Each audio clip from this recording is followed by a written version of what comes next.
एक पिता ने अपने बेटे को दुनिया के सबसे बुद्धिमान व्यक्ति से खुशी के रहस्य के बारे में जानने के लिए भेजा। अपने पिता के कहे अनुसार लगभग 40 दिन के यात्रा के बाद एक ऊंची पहाड़ी के ऊपर एक सुंदर महल में लड़का पहुंचा। यहीं पे वो बुद्धिमान व्यक्ति रहते थे। हमारे नायक को महल के मुख्य कमरे में प्रवेश करने पर सभी प्रकार की गतिविधियां दिखाई दी।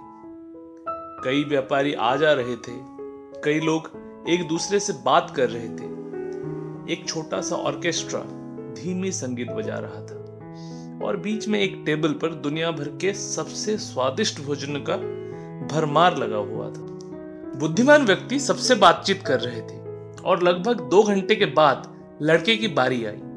मिलने पर उसने बुद्धिमान व्यक्ति को अपने आने का कारण बताया। उन्होंने कहा, अभी मेरे पास दूसरा काम है, मुझे 2 घंटे लगेंगे। तब तक एक काम करना, तुम मेरा महल घुमाओ। उन्होंने तेल से भरा एक चम्मच देते हुए कहा, घूमते वक्त इसे तुम अपने पास रखो और ध्यान रखना कि चम्मच का एक भी बूंद तेल नीचे ना गिरे। अरे, ये क्या काम दे दिया मुझे।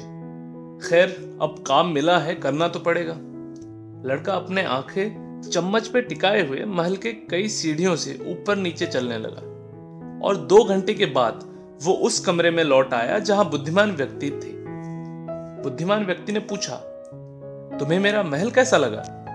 क्या तुमने भोजन कक्ष में लगे हुए महान फारसी चित्रकारों के बनाए चित्र को देख लिया? क्या तुमने उस बगीचे को देखा जिसे बनाने में मास्टर माली को 10 साल लग गए थे? क्या तुमने मेरी लाइब्रेरी में सुंदर अलमारियों और किताबों को देख लिया? लड़का शर्मिंदा था।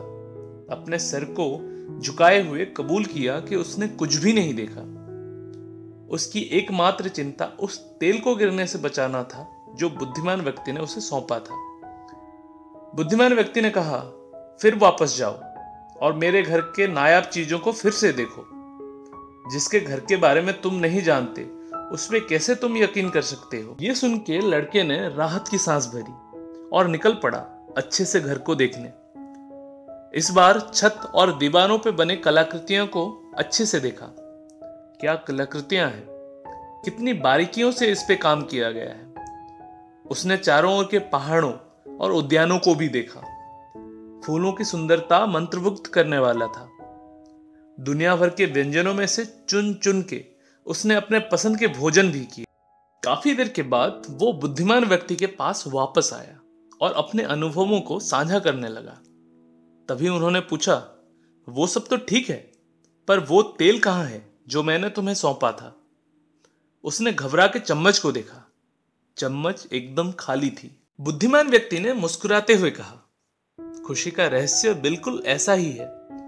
पूरा महल को भी देखना है और चम्मच के तेल का ख्याल भी रखना है।